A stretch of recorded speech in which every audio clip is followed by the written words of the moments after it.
Amados hermanos, preciosa iglesia, reciban un afectuoso saludo en el todopoderoso nombre de nuestro Señor Jesucristo en este día maravilloso. Hoy vamos a contestar una pregunta con muchas preguntas y espero que al realizar este tema ustedes vayan entendiendo de lo que se trata. El tema que quiero compartir con ustedes lo he llamado ¿cuál es el Dios de este siglo? Y vamos a orar. Amado Espíritu Santo, te doy gracias en el todopoderoso nombre de nuestro Señor Jesucristo. Y a ti, amado Padre, por darnos este privilegio y esta oportunidad de acercarnos una vez más a tu palabra. Oro para que tú, Señor, alumbres los ojos de nuestro entendimiento y nos permitas comprender esta verdad extraordinaria que tú hoy quieres revelarnos. En el nombre todopoderoso de nuestro Señor Jesucristo. Amén y amén. Todos son bienvenidos, amados, al tema de hoy.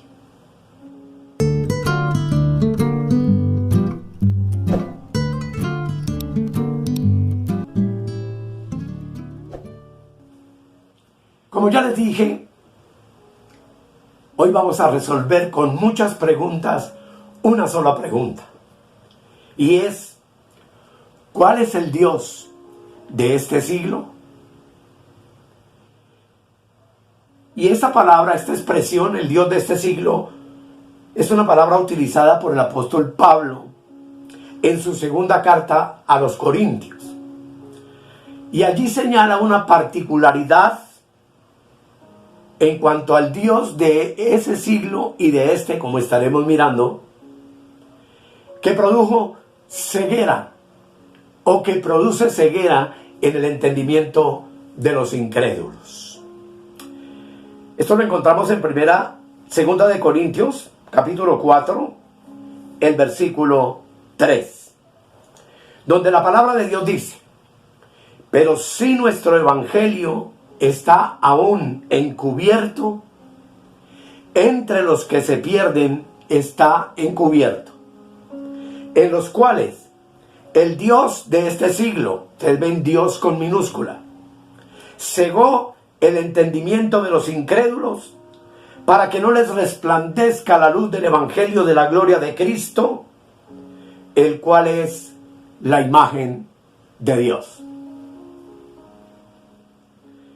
Como podemos ver, amados, el evangelio es la luz que alumbra los ojos de nuestro entendimiento. En el verso 6 del mismo capítulo dice: porque Dios, que mandó que de las tinieblas resplandeciese la luz, es el que resplandeció en nuestros corazones para iluminación del conocimiento de la gloria de Dios en la faz de Jesucristo. La primera pregunta sería: ¿cómo alumbra el evangelio los ojos de nuestro entendimiento? Y la respuesta la conocemos todos: por la luz del evangelio de la gracia. ¿Cómo está esta luz del evangelio, según lo que hemos leído, entre los que se pierden? Dice el texto que está encubierto en el versículo 3. ¿Por qué razón? Y vale la pena volverlo a leer, pues dice el verso 4: en los cuales el Dios de este siglo, y remontémonos al tiempo en que el apóstol escribe la carta, que es antes del año 70, y dice: cegó el entendimiento de los incrédulos, para que no les resplandezca la luz del evangelio de la gloria de Cristo, el cual es la imagen de Dios. ¿Qué no tiene el entendimiento de los incrédulos? no tiene luz, es la respuesta. O digamos que su entendimiento está entenebrecido, que sus entendimientos y mentes están en tinieblas y en oscuridad, para que podamos entenderlo mejor.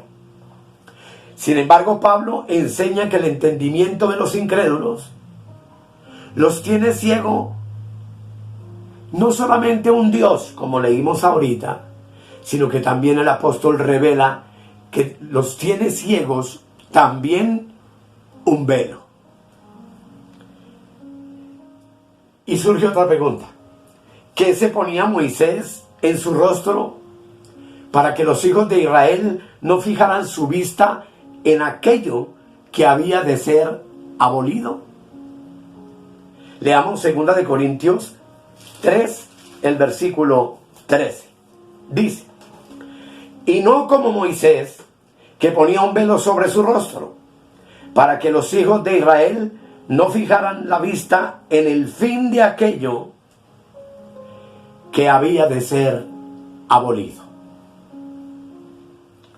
Si usted lee en el libro de Éxodo, Moisés desciende con las tablas de la ley del monte Sinaí y su rostro resplandecía y brillaba. Pero para que el pueblo seguramente no se defraudara mucho, resolvió colocarse un velo, con el fin de que no se dieran cuenta de que su rostro, que esa brillantez de su rostro iba desapareciendo. Y todo eso, por supuesto, es un lenguaje profético. ¿Cuál era el verso? El velo, versículo 14.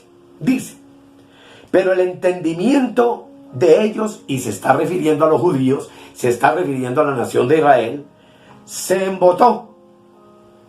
Porque hasta el día de hoy, cuando leen el antiguo pacto, les queda el mismo velo no descubierto, el cual por Cristo es quitado.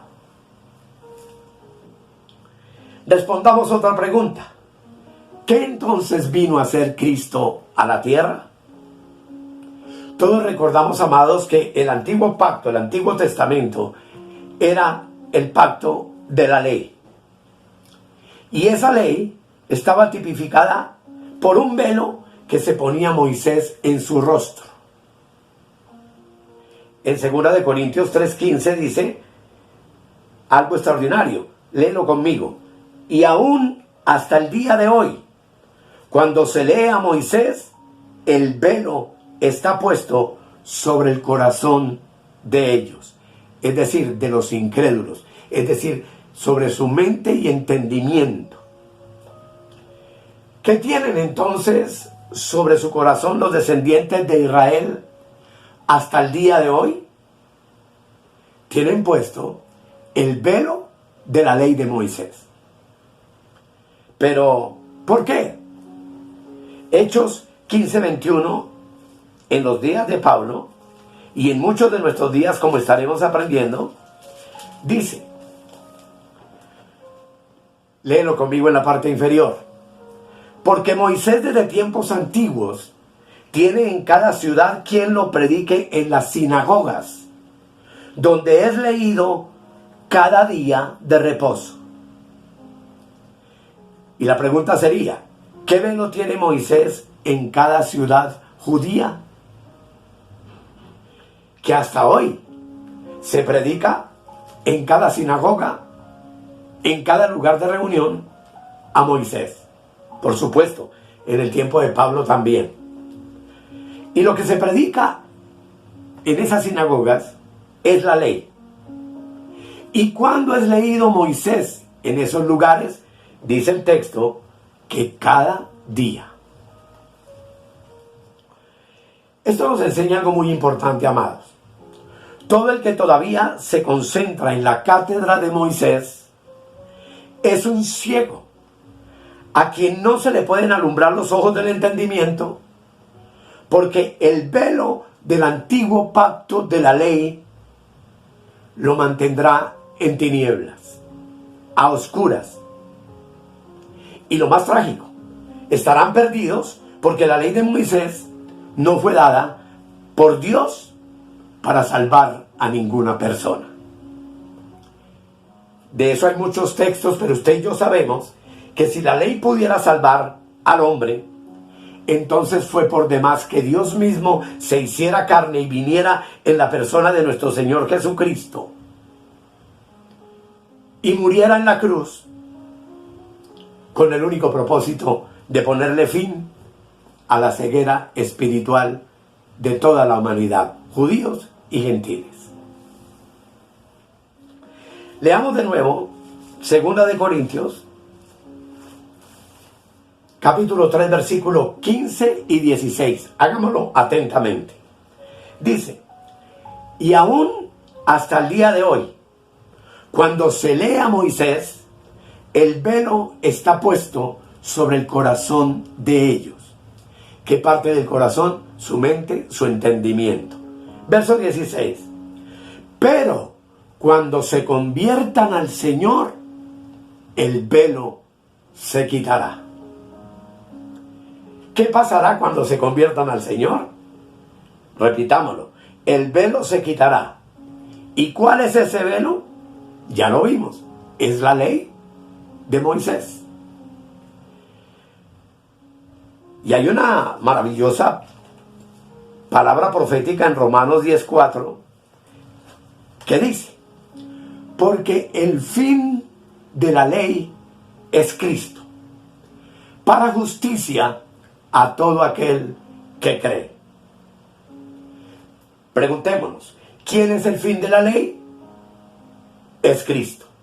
Y ya dijimos que es el velo de la ley el que no le permitió en su tiempo a ese Israel a quien Dios envió a su Hijo, que pudieran ver en él al Cristo, al Salvador, al Redentor, que fue con el propósito que él vino a la tierra.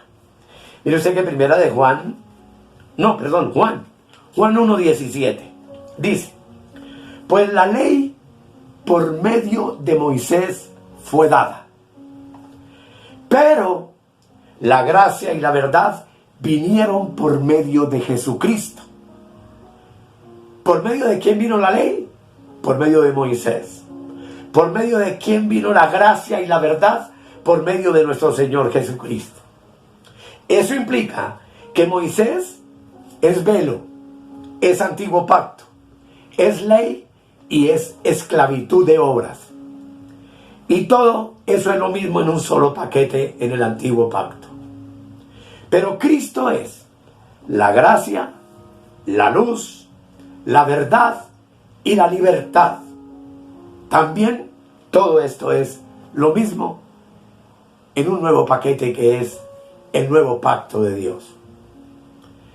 La gracia, entonces, amados, que nos quede claro, vino a reemplazar por completo la ley de Moisés. La luz del Evangelio vino a disipar y a quitar ese velo, no solo del entendimiento de los judíos, sino por supuesto de nosotros los gentiles también. Éramos gentiles, hoy somos la iglesia de Cristo. En Hebreos 8:8, veamos lo que nos dice la palabra del Señor. Hebreos 8:8 dice, citando una profecía del Antiguo Testamento, dice el apóstol en su carta: porque reprendiéndolos dice: he aquí vienen días, dice el Señor, en que estableceré con la casa de Israel y la casa de Judá un nuevo pacto. Eso fue una promesa hecha en el Antiguo Testamento y cumplida con la venida de Dios mismo en la persona de Cristo a la tierra. ¿Qué pacto establecería Dios con la casa de Israel y de Judá? Lo que tú y yo conocemos hoy como el nuevo pacto, como el pacto de la gracia. ¿Por qué? Apoyémonos leyendo el versículo 7. Dice, léelo conmigo y aquí está la parte inferior. Porque si aquel primero, o sea, el primer pacto, hubiera sido sin defecto, ciertamente no se hubiera procurado lugar para el segundo. El primer pacto tuvo muchas fallas y era un pacto limitado. Ese viejo pacto era externo y trataba con la carne del hombre, pero el nuevo pacto es interno y ha sido diferente al pacto de la ley que fue grabado en tablas de piedra, porque el nuevo ha sido grabado en las tablas de nuestro corazón, del corazón mismo del creyente. En el viejo pacto se esperaba la actuación del hombre. Lo veíamos ofreciendo sacrificios, degollando animales, haciendo holocaustos y ofrendas de todo tipo. Pero en el nuevo pacto fue Dios mismo quien se hizo carne y actuó por sí mismo y se ofrendó a sí mismo por amor a ti y por amor a mí, para establecer el nuevo pacto, que es el pacto de la luz, del conocimiento y del entendimiento de la gloria de nuestro Señor Jesucristo. Ahora bien, ¿sobre qué fundamento se estableció el mejor pacto? Hebreos 8, versículo 13, dice: al decir nuevo pacto, ha dado por viejo al primero. Y lo que se da por viejo y se envejece está próximo a desaparecer. Evidentemente, este pacto hecho con la nación de Israel tuvo su final completo en el año 70, cuando los judíos fueron esparcidos sobre la tierra, cuando millones de judíos fueron asesinados por el Imperio Romano y cuando el templo judío fue asolado y destruido, como lo está hasta el día de hoy.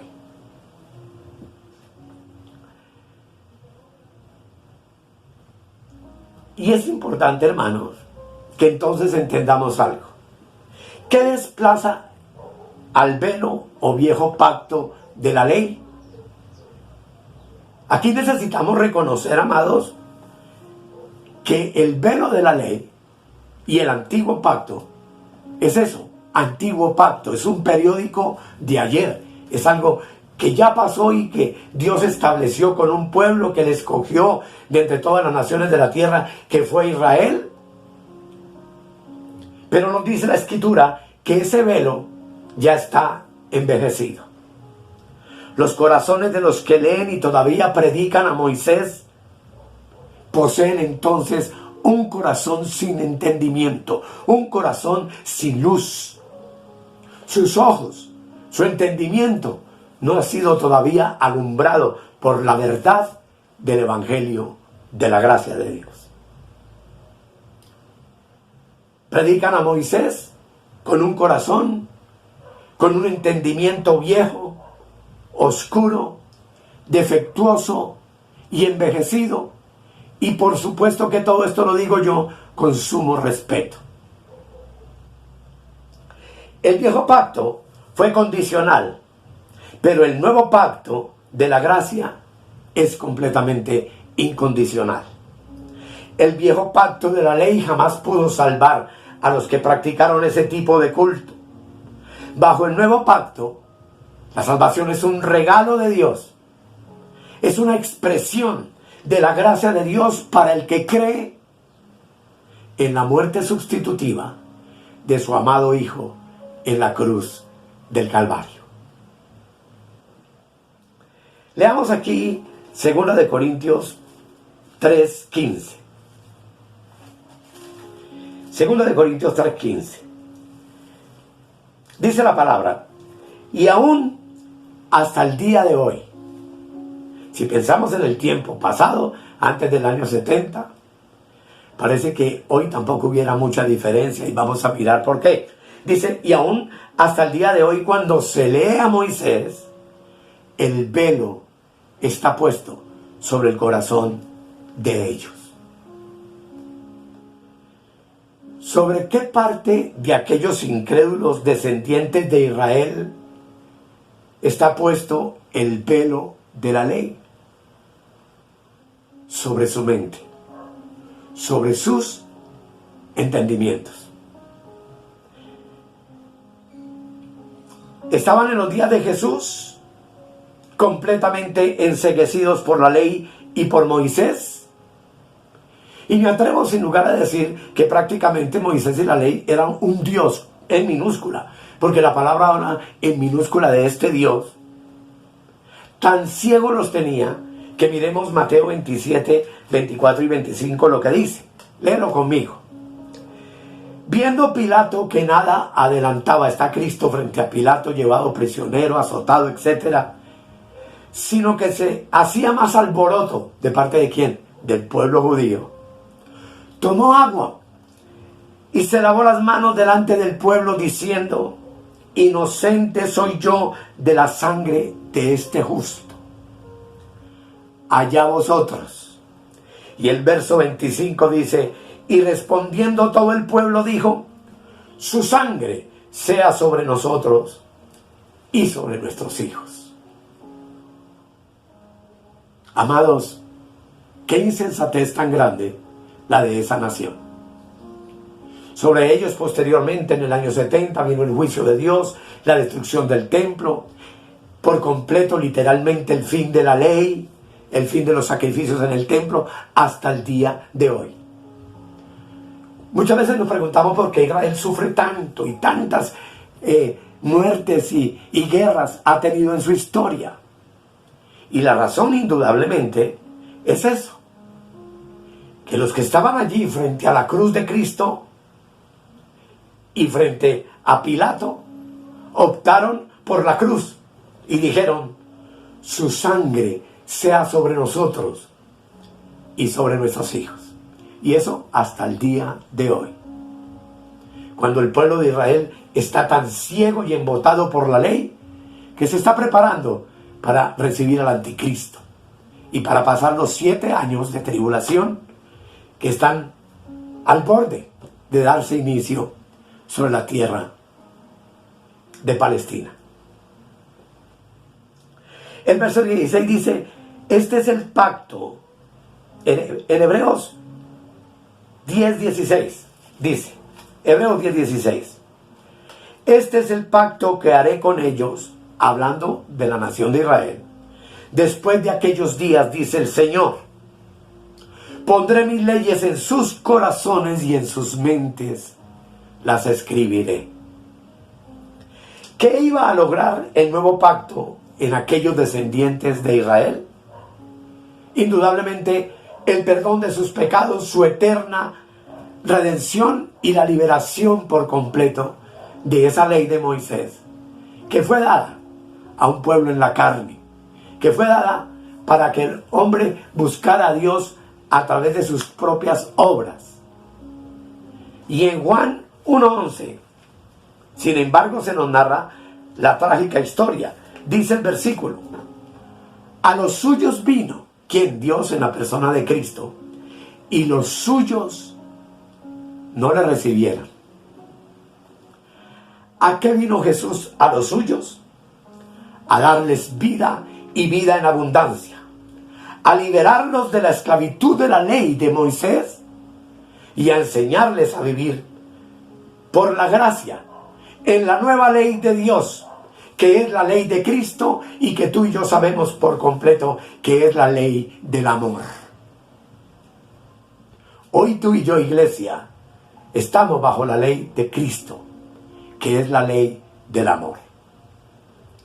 ¿Pero qué hicieron los judíos con Jesús? No le recibieron.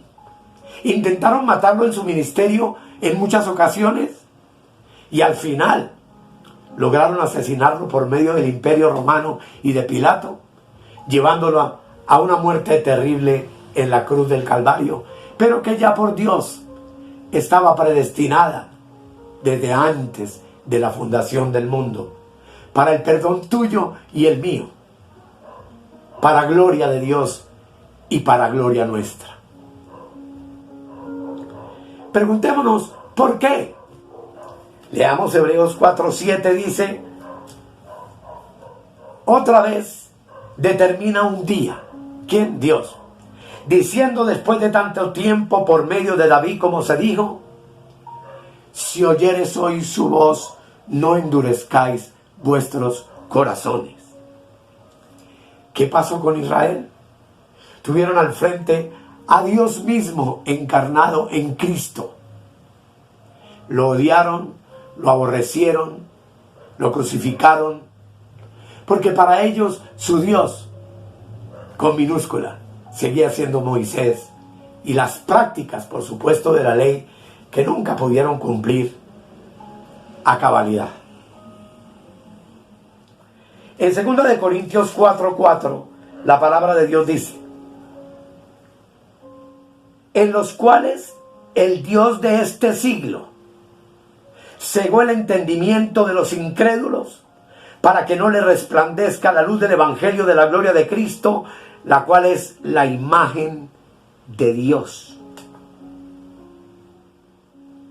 ¿Cuál es el Dios que los cegó? Moisés y la ley. Y en esa ceguera, ellos no pudieron entender que Cristo era Dios mismo, era el Salvador del mundo, que vino a ellos exclusivamente, a los judíos, pero que los judíos rechazaron y asesinaron, estando dispuestos aún a enfrentar el castigo terrible que hasta hoy todavía la nación de Israel soporta. En 2 Corintios 3:13 dice, y no como Moisés, que ponía un velo sobre su rostro, para que los hijos de Israel no fijaran la vista en el fin de aquello que iba a ser abolido. ¿Qué iba a ser abolido? La ley de Moisés. Verso 14. Pero el entendimiento de ellos, de los judíos, se embotó, porque hasta el día de hoy, está hablando Pablo, cuando leen el antiguo pacto, les queda el mismo velo no descubierto, el cual por Cristo es quitado. ¿Cómo está el entendimiento de aquellos en aquel tiempo en 2 Corintios 4:4? Lo repito, el Dios de este siglo cegó el entendimiento de los incrédulos, para que no les resplandeciera la luz del evangelio, de la gloria de Cristo, el cual es la imagen de Dios.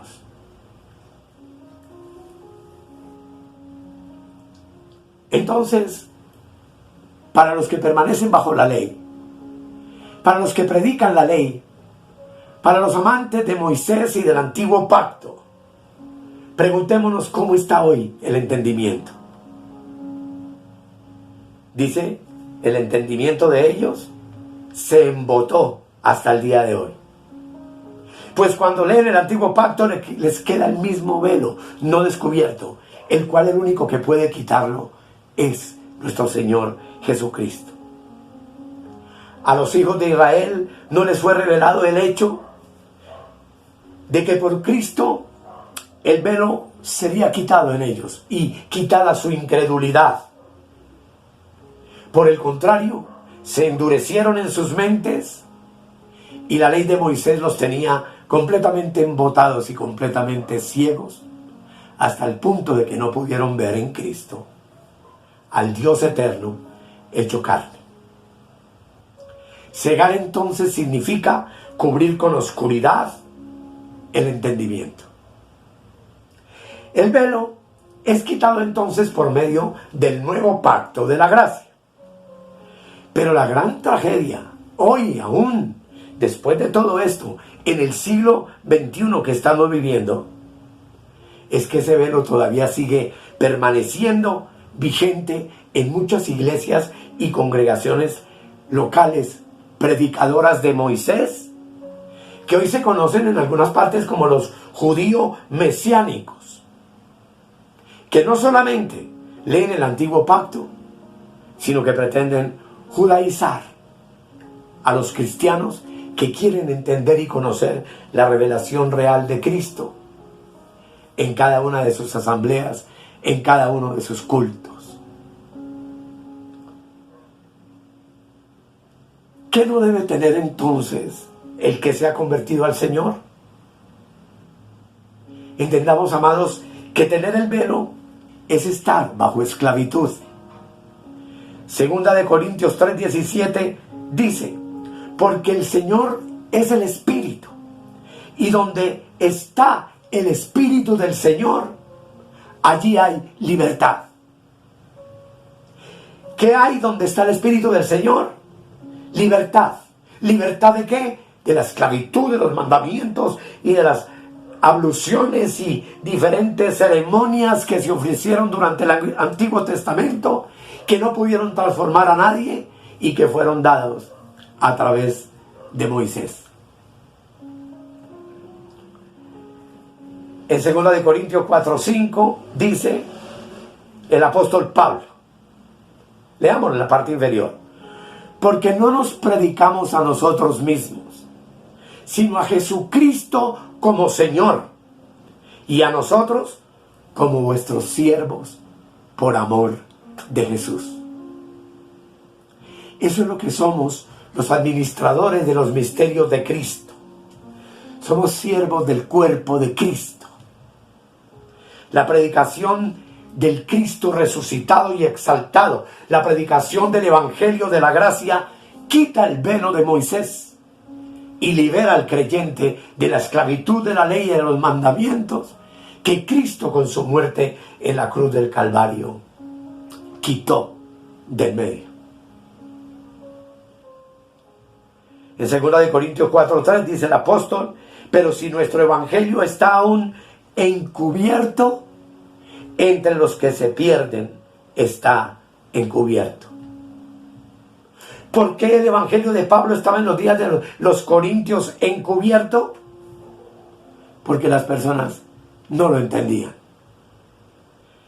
En el versículo 6 dice el apóstol, porque Dios que mandó que de las tinieblas resplandeciese la luz, es el que resplandeció en nuestros corazones, para iluminación de la gloria de Dios en la faz de Jesucristo. Sobre esto habría mucho que decir, amados, a veces difícil de explicar, pero contestemos otra pregunta. ¿Qué ha mandado entonces Dios?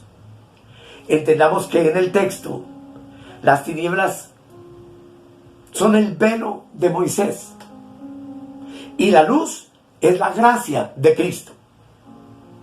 La luz es gracia, es iluminación, es conocimiento, es entendimiento del plan eterno de Dios desde antes de la fundación del mundo, que solo nos es revelada a través de las cartas paulinas en el Nuevo Testamento. ¿Qué ha resplandecido en tu corazón y en el mío? El conocimiento de Cristo. La palabra iluminación significa ver algo distinto. Los que tienen el velo de Moisés no pueden ver sino la ley, el antiguo pacto y a Moisés. Y muchos incluso hoy veneran a la nación de Israel. Yo no estoy diciendo que Israel no es el pueblo de Dios. Estoy diciendo que es el pueblo de Dios bajo juicio. Y que por el juicio que vino sobre ellos, es que tú y yo, como gentiles que éramos, tuvimos la posibilidad de conocer la gracia de Dios de manera maravillosa. Todos aquellos que desde el púlpito proclaman la ley son hombres ciegos, con ojos tapados, que no pueden ver o entender la luz de la gracia de Dios. Y lamentablemente muchos ministros hoy han hecho una mezcla de ley y de gracia que han introducido en la mente de los creyentes que les escuchan. Los que tenemos, hermanos, la luz de la gracia, no tenemos ni el velo de la ley, ni el velo de los rudimentos, ni de los sacrificios.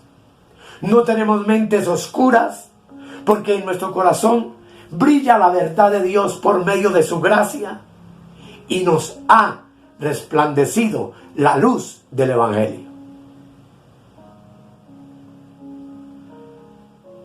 Tú y yo, amados, hoy somos los vasos del Dios eterno, los poseedores del más grande tesoro, que es Cristo habitando en nuestras vasijas de barro.